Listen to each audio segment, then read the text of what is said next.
Hello, je suis Léna, passionnée de bien-être, mieux vivre et spiritualité.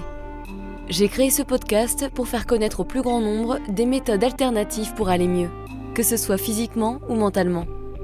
Quels que soient vos problèmes, quelles que soient vos croyances, restons ouverts, restons curieux et testons. Bonjour à tous, aujourd'hui je reçois la très charmante Isabelle Laillé, journaliste culture à France Télévisions, artiste, podcasteuse, coach et conférencière, pour parler de son livre « Je deviens l'artiste de ma vie », un livre très sympa qui nous donne plein de clés pour se connaître et s'épanouir davantage en trouvant plus de sens dans notre vie. Pas mal, non ?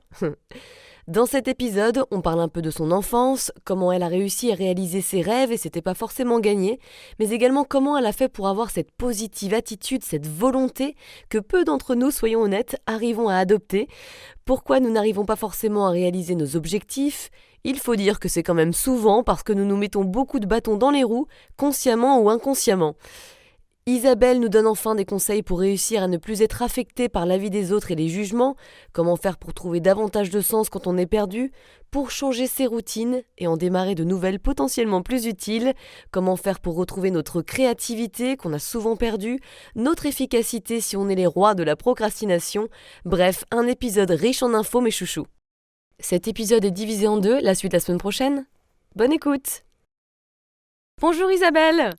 Bonjour à tout le monde. Merci beaucoup d'être là pour parler de ton livre « Je deviens l'artiste de ma vie » qui nous apprend à prendre sa vie en main et ce genre de sujet me passionne parce qu'on a beaucoup plus de pouvoir qu'on ne le croit, il suffit d'apprendre à l'utiliser. Tu es journaliste culture à France Télévisions, artiste, podcasteuse, coach et conférencière, rien que ça. Pourquoi avoir eu envie d'écrire sur ce sujet ? En fait, tu sais, moi, je dis que je suis une chose, juste l'artiste de ma vie, peu importe les titres. Et parce que justement, ça rend tellement heureux d'aller en direction de qui on est réellement, profondément, que l'idée, c'était pour moi, l'avoir fait, avoir parcouru tout ce chemin. Et finalement, j'aurais tellement aimé qu'on m'offre ce livre à 18 ans ou à 20 ans. Ça m'aurait fait gagner du temps et surtout de l'énergie. Mais peu importe, l'idée, c'est vraiment de se connecter à soi et finalement d'être qui on est profondément. Mais avec la société qui nous met plein de bâtons dans les roues, et parfois on pense que c'est pour notre bien, les parents qui nous mettent dans des voies par sécurité, mais si c'est pas pour nous, ça peut faire plus de mal que de tort. Mais voilà, il y a plein de choses qui font en sorte qu'on se détourne de nous-mêmes, on se ressent plus. Mais l'idée, la bonne nouvelle, c'est qu'on peut se retrouver et suivre le chemin qui nous appartient, qui va nous rendre heureux. Et donc être l'artiste de notre vie. Voilà, ok, je comprends mieux. Comment as-tu, toi, réussi à croire en toi et en tes rêves ? Est-ce que ça a toujours été le cas ? Raconte-nous un petit peu ton processus interne. Alors franchement, pour moi, c'était pas du tout gagné. Donc, ce qui est chouette, c'est que ça veut dire que franchement, si ça a marché pour moi, ça peut marcher pour tout le monde. Ça, c'est la super nouvelle. Parce que moi, je viens d'une famille super dysfonctionnante. Pas d'amour, pas de communication, des problèmes dans tous les sens. Vraiment, moi, je me sentais une petite fille pas désirée, pas aimée, qui servait à rien. Et vraiment, c'était pas très cool. Je vois ta tête, mais tout va bien. Hein. Non, c'est quand même triste, mais J'ai vieux loup. Oui, c'est ça. Non, mais pas du tout, parce qu'en fait, je me faisais la réflexion il n'y a pas si longtemps en me disant, mais merci en fait à se passer parce qu'il a fait ce que je suis de moi. Et j'aurais sans doute eu une vie très très banale et pas du tout connectée en suivant les rails parce que ça va plus ou moins. Et quand ça va pas, on est obligé, soit on tombe, soit on se bat, quoi. Et moi, j'ai eu la chance de comprendre que finalement, aussi grâce à la télévision, et c'est pas pour rien que j'y travaille aujourd'hui, que à travers la télévision, j'ai vu qu'il y avait des gens qui avaient des vies incroyables, il y avait des familles aimantes, il y avait des gens qui réalisaient des choses, qui voyageaient dans le monde, qui devenaient des artistes. Moi, j'ai toujours eu, évidemment cette fibre-là. Et je me suis dit, mais en fait, la vie, c'est pas que la loose et la souffrance. La vie, c'est aussi, ça peut être formidable. Et du coup, je me suis dit, ok, là, ça va pas, hein, c'est clair, mais plus tard, je serai heureuse, plus tard, je serai heureuse. Et de fil en aiguille, la chance que j'ai, c'est que même toute petite, j'avais peur de tout, je me sentais mal partout, en fait, et avec tout le monde, mais je me suis toujours vraiment poussée à repousser mes limites. Un exemple tout simple, quand j'allais à la boulangerie, pour moi, c'était une souffrance, une galère, parce que j'étais hyper timide. Donc, parler aux gens, demander quelque chose, une baguette ou quoi, mais c'était... en Belgique, on demandait plutôt du pain que des baguettes, mais c'est pareil, ça, c'était vraiment dur, quoi. Et du coup, je me disais, allez, vas-y, 1, 2, 3 et tout, j'y allais, et puis au fur et à mesure, c'était plus simple. Et puis, à tous les niveaux, j'ai repoussé les limites et tenté parce que j'ai compris que si je changeais pas les choses, rien ne changerait. Donc, il fallait faire un effort. Et puis, quand on fait un effort sur nos peurs, on se rend compte que finalement, des peurs, c'est quelque chose qu'on construit mentalement. Et que finalement, c'est pas aussi risqué, dangereux ou difficile. Mm. Alors, évidemment, on a souvent des choses à apprendre, mais c'est chouette d'apprendre. Et donc voilà, de fil en aiguille, j'ai appris plein de choses, j'ai fait un travail sur moi, j'ai lu des centaines de livres de développement personnel qui ont changé ma vie, vraiment, vraiment, vraiment. La différence, c'est qu'il n'y avait pas beaucoup d'exercices, donc moi je suis très pédagogue, donc je retirais, j'inventais des exercices que j'appliquais dans ma vie, et c'est pour ça que dans mon livre, il y a des exercices dans tous les sens, très simples à appliquer, mais qui marchent. Et du coup, voilà, donc j'ai voulu, j'ai fait les exercices, je me suis challengée, et puis donc j'ai transformé ma vie, puis j'ai commencé à vraiment beaucoup écouter les autres et les conseiller. Et puis à un moment, je me suis dit, je vais faire des études de coaching parce que j'avais vraiment la conscience des phénomènes de projection et de transfert, etc. Je me suis dit, j'ai une responsabilité parce que même si c'est mon entourage, je les conseille, il faut faire attention de ne pas conseiller en fonction de soi, mais finalement quelque chose qui est bien pour l'autre, parce qu'on est tous différents. J'ai fait mes études de coaching, j'ai coaché, voilà. Mais surtout, ce que j'ai toujours fait, et de plus en plus, je ne sais pas si c'est possible le plus aujourd'hui, mais sans doute, on n'a pas de limite, c'est d'écouter ce qu'il y a en moi et de suivre ce chemin-là, de ne pas aller en direction de l'intérêt. Ça m'est arrivé d'arrêter des choses qui paraissaient très brillantes et qui étaient... j'aurais très bien pu me la péter avec ça, mais c'est pas mon truc. C'est juste, moi, je veux être heureuse, en fait. Et ça part du fait que je me suis dit, en fait, j'ai payé petite, c'est bon, j'ai payé. Maintenant, je peux être heureuse. Et donc, mon message téléphonique, c'est bonjour. Ce message ne reçoit que des messages positifs. Bonne journée. Donc, parfois, j'entends la personne a raccroché, et là je fais tant mieux.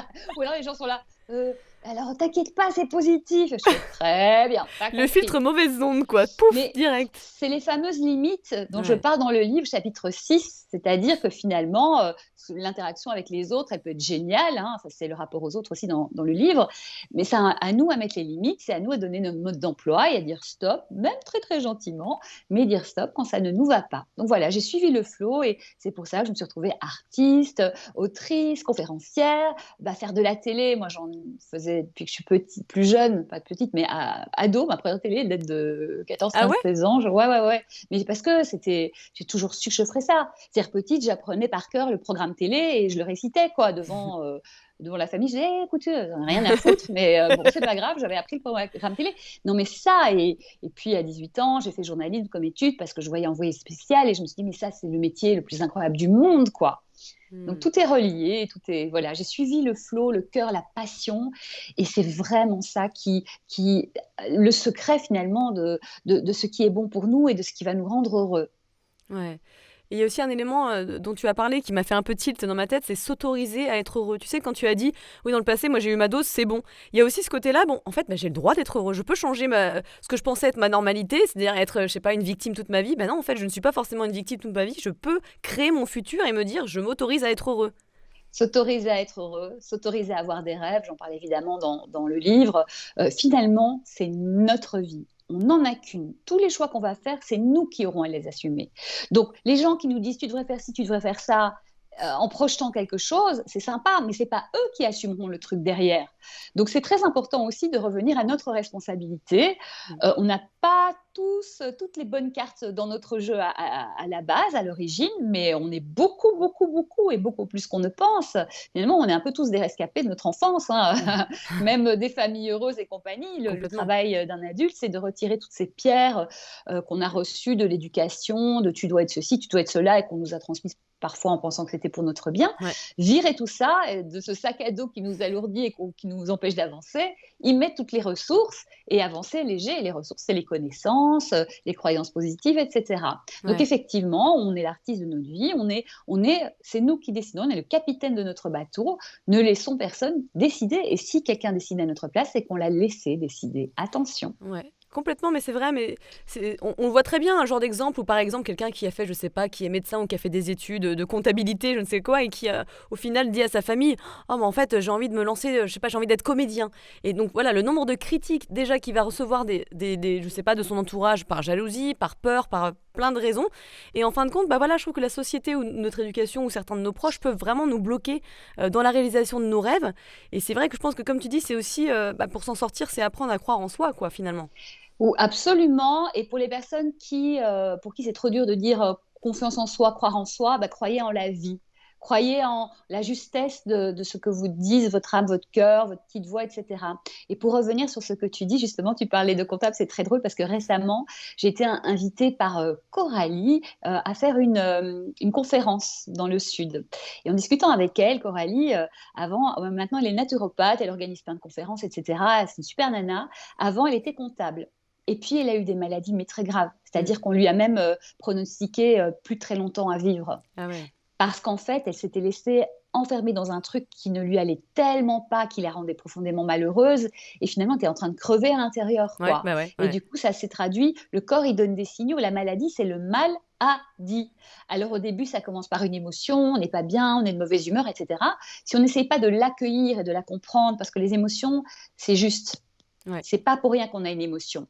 Donc, qu'est-ce qui se passe? Qu'est-ce que ça nous dit de nous, de notre besoin? Écouter cette émotion, la suivre. Si on ne le fait pas, eh bien, le corps va commencer à faire coucou, tu n'as pas entendu l'émotion, tu vas avoir mal quelque part, tu vas te fouler la cheville. Moi, ça m'est arrivé. Tout à coup, donc, je venais de faire mon premier spectacle, Love Cabaret, et du coup, derrière, dans l'entrain du truc, je me dis, oh, je vais le refaire. C'était super bien passé et tout, mais j'avais tout fait toute seule. Donc, spectacle, plus Fatigue. avec un boulot à côté. Quoi. C'est pas de la fatigue, c'est épuisement total. Quoi. Mais dans la passion, quand tu es passionné, tu trouves toujours des ressources et tout. Et je me dis, je vais refaire, j'ai une opportunité et tout dans un super théâtre avec une super copine. Et du coup, Fanny, donc je lance le truc et là, je commence à avoir une douleur au pied. Je ne sais pas d'où ça me sort, mais genre une nuit, mais à crier dans mon lit. Je me dis, mais qu'est-ce qui se passe? Je fais plein d'examens, on ne trouve pas, etc. Donc je me dis, c'était 1 mois et demi plus tard, mais connaissant pas l'issue, j'appelle Fanny, je dis, écoute, tiens, je connais d'autres personnes qui ont un spectacle, j'en avais parlé avant, ils vont reprendre le créneau parce que moi, je ne sais pas ce que j'ai, je ne sais pas si dans un mois, je serai ce qui se passe, quoi, je serai rétablie. Donc la mort dans l'âme, j'ai annulé le spectacle et peu après, j'avais plus mal, en fait. C'est mon corps qui me disait, mais t'es folle, qui m'a sauvée sans doute parce que peut-être que je serais partie en burn-out et les burn-out, j'ai jamais eu de burn-out, mais parfois c'est limite parce que je suis à fond et passionnée, etc. Mais j'ai chaque fois écouté mon corps, mais bon, parfois c'est un peu tard, mais avant les grosses catastrophes. Et parfois il est là, bon, tant pis, ça va être une douleur, tu ne m'as pas entendu. C'est ce que je dis, souvent je dis ça dans mes podcasts, je dis en fait le corps il est pas en train de vous taper sur l'épaule en disant Roger, il faut que tu te limites un peu. Non, lui c'est par les sensations qu'il va parler. Et le problème actuel, c'est qu'on est complètement déconnecté de notre corps et donc c'est ça le travail, c'est se reconnecter aux sensations de notre corps parce que les émotions sont des sensations dans notre corps afin de pouvoir faire des changements et de se dire bon là effectivement je tire un peu trop sur la corde et en prévision je vais faire des changements. Mais la plupart du temps, comme tu le sais très bien, c'est souvent des burn-out ou des maladies comme Coralie évidemment. Alors malgré la douleur, c'est aussi des choses qui nous font évoluer heureusement et ça fait plaisir d'entendre que maintenant Coralie suit sûrement son intuition et ce qu'elle avait envie de faire, quoi. Complètement, et tu as raison, c'est vraiment des messages. Et bon, je propose qu'on fasse ça un peu en amont, au moment où c'est juste l'émotion, parce que ça ne sert à rien de souffrir si on peut éviter de souffrir et tout. Mais effectivement, de toute façon, tout ce qui nous arrive est là pour nous signaler quelque chose et il faut vraiment le comprendre le plus vite possible. Et d'ailleurs, c'est pas pour rien que le premier chapitre du livre, c'est la reconnexion à soi, à ses émotions, à qui on est profondément, pour savoir exactement ce qu'on veut, parce qu'il y a des gens qui ont des rêves ou des objectifs qui ne sont pas leurs propres objectifs, mais ils n'en ont pas conscience. C'est ce qu'on leur a injecté, ou bien c'est des objectifs de compensation pour être aimé, pour être riche et avoir des signes extérieurs de réussite. Comme ça, oui, officiellement, tu es quelqu'un de bien, mais en fait, ça ne veut rien dire. Oui, si tu n'as pas de sens derrière, bien sûr. Voilà, et puis surtout, le problème, c'est que quand tu as un souci et que tu penses que quand tu réalises ce rêve, tout va se résoudre, non, en fait, parce que ce qui n'est pas réglé chez nous nous poursuivra.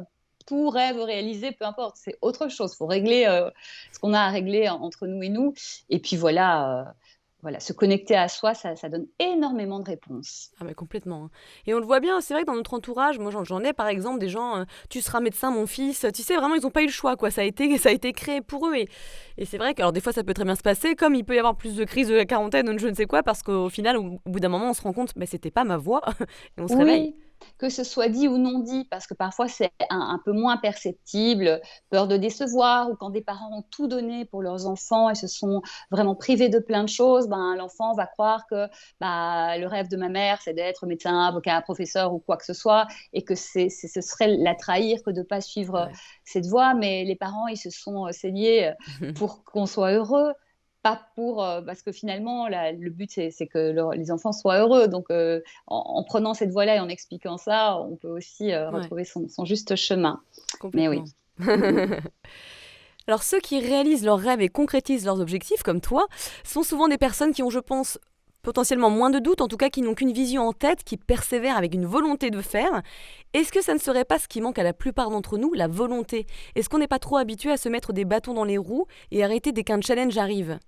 Alors, oui, mais tout ça, pour moi, la base de tout ça, c'est qu'on n'a pas notre rêve essentiel. Parce que quand on a trouvé notre rêve essentiel, finalement, ce pourquoi on vit, alors c'est des grands mots, mais moi je le ressens comme ça pour ma part, finalement, il n'y a pas de doute. Voilà, ça ne veut pas dire qu'il y a des moments, voilà, ça bouge un peu, mais c'est plus fort que nous, en fait. Il faut qu'on aille par là. Et donc, on va trouver un moyen, vraiment. Et aussi, il n'y a pas d'effort. C'est-à-dire que, oui, parfois, je suis fatiguée, etc. Mais c'est tellement puissant que ça nous donne une énergie de malade.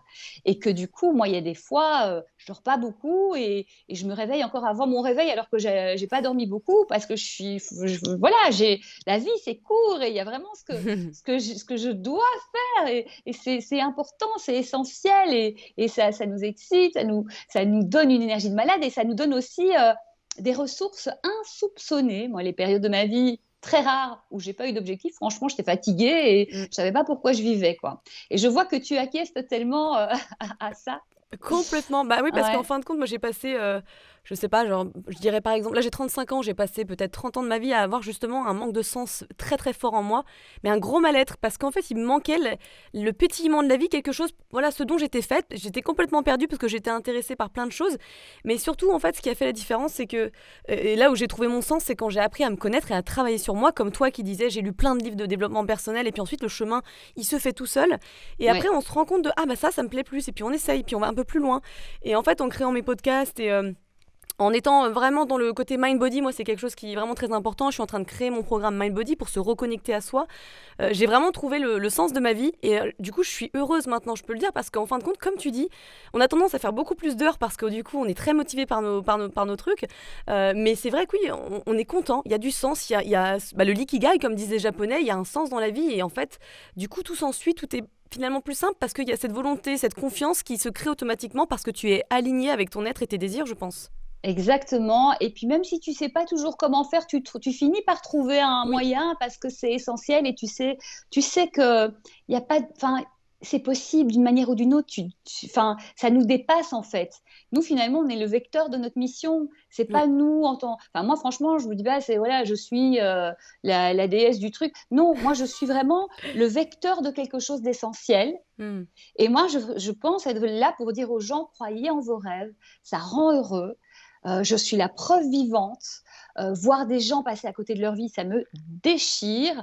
D'autant plus que potentiellement, on a vraiment, d'où qu'on vienne, dans la plupart des cas, on a tout pour changer, transformer notre destin. Moi, je dis, j'ai déjoué le destin. Et voilà, et je n'ai aucune gloire à en tirer parce que finalement, je me suis alignée sur la mission qui est la mienne. Alors, même si c'est juste dans mon imagination, c'est très beau et ça me donne beaucoup de bonheur et de sens dans ma vie. Et du coup, je fais des choses qui font tellement de bien aux gens. Je reçois tous les jours des messages sur les réseaux de gens qui ont lu le livre ou qui reçoivent mes pensées du dimanche, etc., sur Instagram et tout, et qui me disent mais c'est dingue, c'est ce dont j'avais besoin. Ou alors le livre, mais c'est incroyable, il y avait des choses, je n'avais pas pris conscience. Ou enfin, j'ai changé ça. Ah, mais je vais l'offrir à mon frère, ma mère, ma soeur, mais moi, c'est vraiment ça, en fait, dire, voilà, c'est possible, faites, allez-y. Et si je peux donner des trucs, des astuces, des choses, parce que quand alors, le livre en regorge, et puis tout ce que je peux à chaque fois et tout. Et vraiment, l'idée, c'est aussi, quand tu es heureux, tu as envie que les autres le soient, donc tu t'es pas avare Complètement, c'est d'échanges, vrai. d'offrir et de dire ok les gars. Et du coup, bah, j'étudie plein de choses, je cherche, et toujours pour enrichir, je teste des trucs et c'est super. Hein, je vraiment souhaite à tout le monde d'être sur ce chemin-là, quoi. Mais c'est vrai que, et d'ailleurs, c'est ton premier chapitre, hein, c'est vrai qu'il est très important puisque tu nous aides à faire le point sur notre situation, à nous reconnecter avec ce qui nous anime profondément, à ce qui fait sens. Et voilà, et c'est vrai que c'est très important parce que beaucoup de personnes sont perdues, elles vivent en autopilote. Ça, c'est vraiment le point, je pense, que beaucoup de personnes vivent. Et Mm. ne savent pas concrètement ce qui les anime, ou en tout cas, elles ne savent plus. C'est même pas qu'elles ne veulent pas, c'est qu'elles ne savent pas, en fait, où elles en sont. Et c'est pour ça que ton livre est vachement bien parce que on pose les bases, quoi. Où est-ce qu'on en est? Tu vois, qui suis-je, etc. Il y a vraiment ces bases-là hyper importantes. Ouais, la bonne nouvelle, c'est que tout est en nous et que les couches qu'on nous a mis, hein, les pierres lourdes dans C'est le ça. sac à dos qu'on nous a mises, bah, c'est pas grave, on va les retirer. Et du coup, effectivement, il y a plein d'exercices pour aller se reconnecter à nous-mêmes. On fait notre petite enquête dans notre passé, les choses qu'on a kiffées, les choses qu'on a vécues, les choses qu'on a, plein de choses qui vont nous permettre de finalement connecter les points et se rapprocher de nous, faire remonter tous ces trucs, hein, et on part même de l'enfance. Et pour finalement, en voyant tout ça, ça va revenir et ça va permettre d'avoir une vision plus claire. Mm. Et finalement, oui, c'est en nous, donc on n'est pas loin, on n'est pas loin de ça. Et puis aussi, l'idée de le faire, c'est dans la joie, le plaisir, parce qu'on fait tout ça pour être heureux. Ouais. Donc il y a aussi dans le livre, il y a beaucoup de joie, on se marre, je raconte des choses où je me suis plantée en me marrant parce Mais que ça, on c'est aime bien source ça. d'apprentissage aussi. Oui, et puis je raconte, franchement, moi, j'ai pas besoin de parler de moi, c'est juste parce que ça permet de nourrir l'exemple et aussi de dire, vous savez, je me suis plantée, je viens de nulle part, je me planterai encore sans doute, mais je m'en fous en fait, parce que moi, j'apprends. Et Ouais. j'apprends, et alors peut-être c'est ce truc que moi je viens de Belgique, j'ai grandi en Belgique, et c'est pas grave de me planter en fait. Qu'est-ce que vont les dire les autres? Bah, essayez déjà de faire des choses dans votre vie et puis on en parlera. Amen to that. Ben oui, bien sûr, c'est clair. Franchement, et puis tu as un truc à dire, bah dis-le. Franchement, tu perds ton temps et ton énergie, quoi. Moi, j'avance, Et quoi. au moins, Et tu as j'ai essayé. appris quelques. Oui, et puis moi, j'adore la phrase d'Edison qui a 1200 fois tenté de faire son ampoule et la 1201e fois, il a réussi son ampoule électrique et qui a révolutionné le monde. Et il dit pas j'ai eu 1200 échecs, il dit bah j'ai 1200 fois appris à ne pas faire une ampoule électrique. Et voilà. Et je pense qu'on n'a pas besoin de 1200 tentatives pour avancer, donc tout va bien. Mais c'est fou, et cette vision du monde que tu as et de ta vie. Et ce que j'aime bien aussi au début, tu disais, tu vois, tu te victimisais pas sur ton passé, tu t'es dit au contraire, non, toutes ces difficultés, ces challenges dans ma vie, ça m'a permis d'être ce que je suis maintenant. Et c'est vrai que personnellement, moi j'étais comme ça, j'étais victime de mon passé et de bah, rien ne pourra changer. Et je trouve ça vraiment bien parce que finalement, toutes ces choses-là, ces difficultés, bah, ça te permet, comme tu dis, d'avancer. Si tu as la possibilité en tout cas d'avancer, ça peut te faire travailler sur toi et donc te faire avancer tout court. Et c'est plutôt une belle perspective de vie, c'est beaucoup plus constructif. Mais en même temps, regarde, il y a des tas de gens qui viennent de passer pas possible et Ouais. qui finalement ont eu des super vies. Donc, ben, c'est que c'est possible en fait. Pourquoi pas Ouais. nous? Et puis à un moment, je me suis dit, bah, finalement, nos parents, bon, on est nombreux à avoir eu des parents foireux, un peu ou beaucoup foireux. Mais je me dis, ils ont fait ce qu'ils ont pu, en fait, parce qu'ils Ouais. ont leurs limites, parce qu'ils n'ont pas réglé leurs trucs, parce qu'à l'époque, on était un peu moins développement personnel qu'aujourd'hui aussi, et que l'éducation a un peu évolué sans doute sur le bonheur et sur le fait d'accompagner les gens vers ce qu'ils sont. Mais en fait, je me suis dit, mais en fait, mes parents, finalement, peut-être que leur mission dans la vie, c'était de me mettre au monde. Bah, ils l'ont fait. Et le Ouais. reste, bah, vous inquiétez pas, je vais m'en occuper, tout va bien. Non, mais c'est vrai. Ouais. C'est-à-dire que voilà, on a le plus important. Voilà, on a la vie. Bon, ben, faisons-en quelque chose et ça va pas se faire en un claquement de doigts, hein, c'est un chemin. Mais si on choisit un chemin qui nous correspond et qui est vraiment l'expression de ce qui est essentiel pour nous, ben, chaque étape de ce chemin, on va kiffer. Et d'ailleurs, le plus important, c'est d'être sur ce chemin parce que une fois qu'on a atteint un rêve, il y aura toujours un autre rêve, un autre rêve, un autre rêve. Ouais. Le rêve, c'est la bonne excuse et c'est ça qui nous met en mouvement et en énergie. Mais finalement, l'important, et c'est aussi pour ça qu'il y a des gens qui ont un rêve, mais qui se foutent en burn-out et en souffrance totale. Hein. Moi, j'ai un peu été dans ce cas-là à un moment. Et puis un jour, je me suis dit, mais en fait, ce rêve, c'est là pour me rendre heureuse. Et là, je suis en train de me Ouais. penser que, mais parce que ça vient de mon passé, demain, je serai heureuse, demain, je serai heureuse. Donc, j'ai continué à vivre pour demain, alors que tout allait bien, quoi, finalement. Ouais. Et du coup, je me suis dit, mais en fait, non, il vaut mieux que mon rêve prenne un peu plus de temps, mais que je profite de la vie, parce que la vie, c'est ici et maintenant, et on ne vivra jamais qu'aujourd'hui. Donc, vis aujourd'hui, kiffe aujourd'hui avec tes amis, avec sur le temps, chaque étape aussi. Les gens, ils veulent aller super vite. Moi, je reçois des messages, je suis journaliste culture, donc je travaille à France Info, la chaîne télé, chaîne du groupe France Télévisions. Parfois, je reçois des messages sur Insta de gens, ils ont fait un demi-clip et ils veulent passer à la télé, quoi. Ils n'ont pas trouvé leur public, ils n'ont même pas trouvé leur style. Ouais. Je dis, mais en fait, c'est n'importe quoi. Tu sais même pas qui tu es en tant qu'artiste. Et c'est pareil pour chacun d'entre nous. Sur le chemin d'un objectif, finalement, il y a des étapes et les gens veulent brûler les étapes. Or, chaque étape est là pour nous faire vivre des choses, nous construire, comprendre, avancer, s'affiner. Par exemple, pour un artiste, c'est de commencer à trouver son style petit à petit. Parce que souvent, les artistes, ils commencent par un peu copier. Mais c'est pas ça qui va faire la différence. Ouais. Donc, affiner son style. Ou un entrepreneur, comprendre mieux. Au début, la compta, les ceci, les cela, c'est pas notre passion. On y va, on apprend, etc. D'étape en étape, en fait, tout ce qu'on a à apprendre ou peu importe les compétences qu'on peut avoir sur, même quand on veut, je sais pas, faire des podcasts ou, tu vois, comme toi, je veux dire, j'imagine que ta toute première interview, c'était pas absolument parfait. Non, exactement. Mais c'est génial, justement, je trouve. C'est complètement ça. Mais il faut y aller, il faut vaincre sa peur par rapport à ça. Mais bien sûr, sinon tu feras rien. Je suis complètement d'accord. Tu te trouves au fur et à mesure, en fait. C'est vraiment ça. Franchement, Mozart, vous pensez que la première fois qu'il s'est retrouvé face à un piano, il nous a fait une musique de dingue? Bah non, c'est ce qu'il a fait, il a fait ding, ding, ding, ding, comme tout le monde. Ouais. Bon, après, ça a été un peu plus vite parce que c'était un génie. Oui, il était rapide quand même, ce Coco. Il a été rapide. Mais je pense que la première fois, il a pas mis ses doigts en faisant un truc de dingue. Enfin, voilà. Laissez-moi vous faire une petite sonate. Non, mais n'importe quoi, là. Nadal, il a pas fait, il est arrivé tout petit, balle, smash, battu son père. Bah non. Voilà, tout commence par un enfant, il fait un premier pas, il tombe, il fait un deuxième, il commence à ramper et puis après il se plante, il tombe. Oui, c'est le chemin et c'est pas grave et profitons de chaque instant de ce chemin. Ouais, c'est ça. Donc ça revient un petit peu effectivement à ma question du début, le fait en fait, on s'arrête un peu trop vite. C'est-à-dire que dès qu'il y a un challenge, on se dit c'est pas pour moi, parce que je pense que ça remonte à nos peurs, tu sais. Alors il y a deux choses. Il y a moi, je pense quand même que quand on s'arrête très vite, c'est souvent parce que ce rêve n'est peut-être pas aussi essentiel. Ou tu penses pas qu'il y a aussi un travail d'ego, mais négatif, c'est-à-dire, de toute façon, je vaux rien. Tu sais, les croyances, quoi, je vaux rien, j'y arriverai jamais. C'est ça. La deuxième chose, c'est aussi les croyances limitantes, etc. Donc voilà, ça c'est la deuxième chose. Mais je pense que le plus important, c'est ce rêve puissant. Parce que moi, je rencontre beaucoup de gens, puisque du coup, je suis sur ce chemin-là. Je rencontre beaucoup de gens qui courent après leurs rêves, etc. Et c'est des gens qui sont animés. Moi, j'ai été interviewée récemment par une jeune fille qui a commencé son premier livre à 16 ans. Et maintenant, elle en a 18 ou 20 et elle est coach d'auteur, quoi. Elle n'a jamais eu peur. Et là, j'ai entendu un podcast... je crois que c'était sur InPower, d'une jeune fille, j'ai oublié son prénom, qui, depuis toute jeune, en fait, elle a monté l'association, j'ai oublié le nom, et en fait, depuis toute jeune, en fait, elle a accompagné sa grand-mère dans la mort, donc à l'hôpital, elle venait, elle a vu qu'il y avait des tas de jeunes qui avaient envie d'aider, justement, et en fait, elle a monté une association, je pense que c'est pour venir à l'hôpital, s'occuper des malades, etc. Je crois que c'est ça, mais en tout cas, ce que je voulais dire, c'est qu'elle, à partir du moment où sa grand-mère est morte, elle a décidé, je crois que c'est Mona ou un truc comme ça, décidé de monter une assoce. On lui a dit, non, en fait, d'abord, elle a voulu entrer dans une assoce, on lui a dit, non, t'as 14 ans, tu peux pas être trop jeune, reviens quand tu auras 18 ans.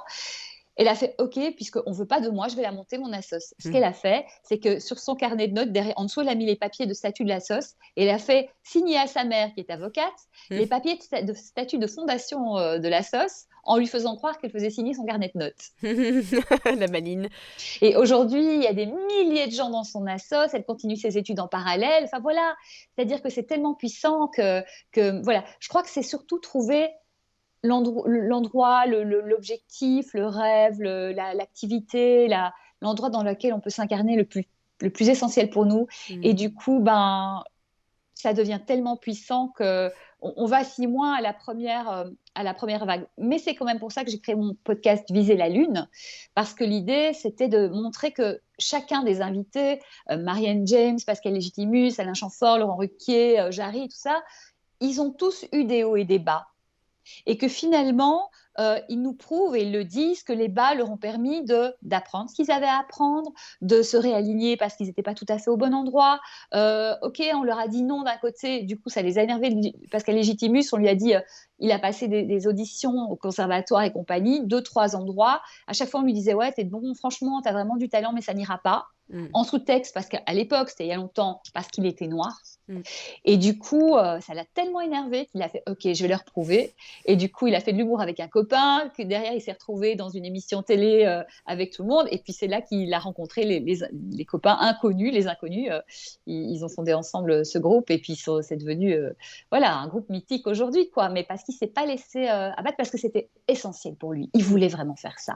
Limite, donc, trouvons notre essentiel, ouais. C'est surtout ça, en fait, je pense. Ouais, non, mais complètement, effectivement. Parce que des fois, tu crois avoir trouvé une passion, puis en fin de compte, tu vas dire, bah non, c'était pas vraiment ça. Mais encore une fois, cette prise de conscience, ça va peut-être t'amener encore plus dans l'autre passion qui sera la bonne aussi, il y a ça, ce chemin. Et moi, je trouve que c'est une super nouvelle, parce que tu as tenté, et tu vois que c'est pas... Moi, ça m'arrive, hein, je te dis, j'ai une super idée, j'essaye.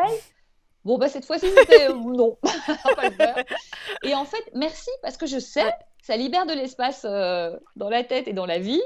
Et du coup, je suis pas là à la fin de ma vie à me dire et si j'avais fait ça, si ça se trouve, j'aurais été super. Ben non. Ouais. Les erreurs, elles te permettent d'être plus conscient, en fait. Oui, et puis d'apprendre plein de choses, de clarifier ce que tu veux pas. Tentons des choses, quoi. C'est pas grave. C'est pas grave, c'est hyper formateur. Donc un petit récap là, de ce qu'on vient de dire depuis quelques minutes. Le problème, c'est qu'on ne se connaît pas assez et qu'on n'a pas assez conscience de notre être et de notre pouvoir intérieur, entre guillemets. Alors par quoi commencer ? Qu'est-ce que tu pourrais conseiller rapidement à nos auditeurs s'ils se trouvent dans cette situation ? Alors déjà, dire se connaître pas assez, je préfère dire on ne se ressent pas assez parce qu'on ne se connaît jamais pleinement. C'est-à-dire notre inconscient, personne ne se connaît à 1000% ou même à 100%. Donc déjà, c'est se ressentir le plus possible. Moi, il y a quelque chose qui m'est arrivé, c'est la petite voix. Alors moi, j'ai la petite voix, alors je sais pas, chacun le sent dans le ventre. D'ailleurs, moi, j'ai la petite voix qui me dit « Ah, bah ça, fais-le, le fais pas, méfie-toi, non, tu sens pas cette personne. » Et avant, elle arrivait bien plus tard, cette petite voix. Et ça m'est arrivé sur une relation où il n'était pas à Paris, on se parlait beaucoup au téléphone. Et en fait, un jour, j'ai pris conscience que chaque fois que je raccrochais, je me sentais pas bien. Et j'en avais pas conscience. Et j'ai relié au fait qu'en fait, il n'était pas amoureux de moi, il était amoureux de l'idée d'être en couple et il se persuadait qu'il était amoureux de moi. Mais en fait, c'était faux, c'était fake, en fait, voilà. Parce que lui, c'était important qu'il soit en couple pour son milieu où c'était important d'être en couple et que tout le monde autour de lui était en couple. Donc, en fait, c'est juste la figurante de son film hollywoodien, mais en fait, moi, une autre, c'était pareil, quoi. Mais je le sentais, mais sans en prendre conscience. Chaque fois que je raccrochais, je raccrochais. Et du coup, une fois un jour j'ai raccroché et je me suis dit mais en fait j'ai de nouveau ressenti ça, je dis mais en fait je sens ça à chaque fois, j'ai pris conscience que je l'avais senti à chaque fois. Et du coup je me suis dit mais en fait non, ça ne marche pas. Et effectivement ça veut dire qu'il faut être capable d'accepter, même si ça ne nous arrange pas sur le moment même, de dire en fait non. Il ne faut pas en tenir absolument un objectif si on sent que ce n'est pas ça qu'il faut. Ce qui veut dire que cette petite voix, déjà commencer la première chose, donc concrètement, pour répondre à ta question, la petite voix qui nous dit quelque chose, essayez de la repérer, même si elle arrive un peu tard. Et de plus en plus, essayez de rapprocher ce moment du moment initial pour qu'au fur et à mesure, ça peut venir en une fois ou ça peut venir en plusieurs étapes, ça dépend des gens, au fur et à mesure, cette petite voix, on la ressente tout de suite ou le plus vite possible et de suivre cette petite voie, même si ça ne nous arrange pas. Exemple, mon livre, il était prêt avant le confinement. J'avais des rendez-vous avec des grosses maisons d'édition, tout le monde était super intéressé, patati patata. Bref, sur 4, il en reste 2. La deuxième, finalement, il change de ligne éditoriale. Il en restait une. Je dis, bon, on va faire ça avec elle. Très sympa, moi je les trouve charmant, adorable. Et en fait, le truc, c'est que chaque fois que je posais une question, il mettait 1 mois à me répondre. C'est pas mon rythme. Moi, je suis une super active, c'est-à-dire que le temps qu'on se dise aux copains, tiens, et si on faisait ça, c'est fait, quoi. Parce que on avance, ça pulse, la vie c'est court, et puis parfois ça va plus vite de faire le doodle pour dire bon, vous êtes dispo quand, les gars, voilà. Et donc finalement. Donc le truc, qu'est-ce que je disais ? Par rapport au Covid, tu sais, que tu as failli le lancer avant le Covid, il te restait une maison d'édition qui était lente. Voilà, pardon, excuse-moi. T'inquiète pas. Et du coup, donc cette maison d'édition qui met 1 mois à me répondre, je me suis dit, en fait, je vais souffrir. Ils sont super, humainement, c'est vraiment, ils sont super. Je vais souffrir. Je me suis dit, en fait, mon deal avec moi-même, c'était d'écrire le bouquin, il est écrit. Donc, je le mets dans un tiroir, on verra. On verra. Il va aider, il peut vraiment aider les gens, donc ce serait bête qu'il ne sorte pas, mais là, c'est pas le moment. Et en 2021, j'ai une amie qui s'appelle Sophie Forte, qui est comédienne, qui a écrit un truc merveilleux. Et en fait, j'ai dit, mais elle nous le fait lire à ses amis, c'est génial. Je dis, il faut que tu le sortes. Elle me dit, je sais pas, je connais personne. Donc moi, j'ai appelé Francis, un copain qui est attaché de presse, et du coup, j'ai dit, bah, regarde si on peut aider Sophie, lis-le déjà, et il dit, oh, oui, c'est super. Et je lui explique ma mésaventure, mais juste parce que c'est un copain et en lui disant, bah, tu vois, moi, mon expérience, c'est pas terrible pour l'instant. Et il me fait, mais du coup, ça veut dire que tu as écrit un livre? Je dis, oui, oui, que je l'ai fait lire à personne, si ce n'est à des éditeurs. Parce que moi, je parle pas, je fais. Et puis après, je vois. Et du coup, il me fait, je peux le lire et tout. Je fais, bah écoute, si tu veux, puis ça m'intéresse parce que, donne-moi ton avis, parce que je sais pas si les éditeurs s'intéressent à ça parce que j'ai des gens sur mes réseaux sociaux et que je fais de la télé, ou bien ils s'intéressent parce que vraiment le contenu est bon. Et je lui dis, si c'est nul, tu me le dis. Je m'en fiche en fait. Je préfère, moi, je suis quelqu'un, je préfère d'avoir la vérité. Et bon, faut essayer de me le dire gentiment, mais tant qu'à mais je faire. comprends, Mais bien sûr. la vérité, dites-moi, ça me fait avancer, quoi. La Exactement. pommade, ça sert à rien. Ouais. Et il revient, il me dit non, mais c'est super. Est-ce que tu permets de le présenter? Je fais bah si tu veux. Et puis finalement, c'est pas via lui, c'est via via Laurent Gounel, qui est le parrain de mon livre, qu'il a adoré. Et finalement, voilà, je suis arrivée aux éditions Erol. Mais et là, les éditions Erol, on se fait un rendez-vous. Je lui dis, écoute, tu le prends que si ça t'intéresse et que vous êtes hyper motivé. Parce qu'en fait, voilà, hein, moi, je veux une équipe motivée. 3 jours après, elle me dit, non, mais c'est super, il n'y a rien à changer, il est trop bien, ça va aider les gens et tout. Et eux, mais tic-tac, enfin, ça va hyper vite. C'est une équipe, bah, c'est mon équipe de cœur. Elles sont beaucoup de femmes, elles sont géniales et ça pulse, quoi. Et là, je suis heureuse. Ouais. Donc voilà, ne pas essayer de faire des choses pour les faire avec les mauvaises personnes, par intérêt, par calcul. Suivre le flow, moi j'adore suivre le flow, suivre cette petite voix, suivre quelque chose. Quand ça coince, n'y allez pas, il y a un problème. Si tu apprends à écouter cette petite voix, et c'est assez difficile bien sûr, mais quand tu sais l'écouter, effectivement, tu peux pas te planter parce que c'est ton alignement. Donc en fait, par définition, mais par contre, des fois, ton ego, il est pas content. J'imagine qu'au départ, bah, tu étais un peu frustré par rapport aux auditeurs de ne pas le sortir au moment où c'était prêt. Non, parce que je sentais que c'était pas juste. Et non, ce qui m'avait frustrée, c'est d'avoir perdu du temps en échange et en palabres et en réunion avec des gens, soit d'un côté qui changent des lignes éditoriales et donc finalement tout ça c'est pour rien, et l'autre, voilà, du temps. Moi j'ai autre chose à faire que blablater, quoi. Non mais à un moment, faut y aller, quoi. Mais c'est pas grave. Et en même temps, c'est pas grave parce que ça a été une vraie expérience, donc je regrette rien. Et merci de pas avoir pris parce que finalement, ce livre, il est beaucoup plus intéressant après le Covid parce qu'il correspond beaucoup plus à la prise de conscience des gens, que les gens avaient beaucoup moins avant. Et je pense qu'il arrive au moment où des tas de gens ont besoin de ce qu'il y a dedans. Donc pour moi, c'est parfait. Et ça prouve que la vie est juste et que si elle vous dit non pour l'instant, vous inquiétez pas. Vous saurez pourquoi, vous saurez. Ouais. Divine timing. Oui, c'est vraiment incroyable. Mais enfin, tu vois, moi, je suis pas dans les trucs hyper spirituello, capillotractés. Moi, je suis très concrète et mais j'ai découvert au fur et à mesure que vraiment l'énergie, le ressenti, ça existe vraiment. La loi de l'attraction, ça existe vraiment. Enfin, tous ces trucs-là, ça existe. C'est pas juste des mots inventés par des gens qui voulaient vendre des bouquins, quoi. Ça marche. Ah ouais, complètement, je suis d'accord et on va en parler dans quelques questions après. La suite la semaine prochaine.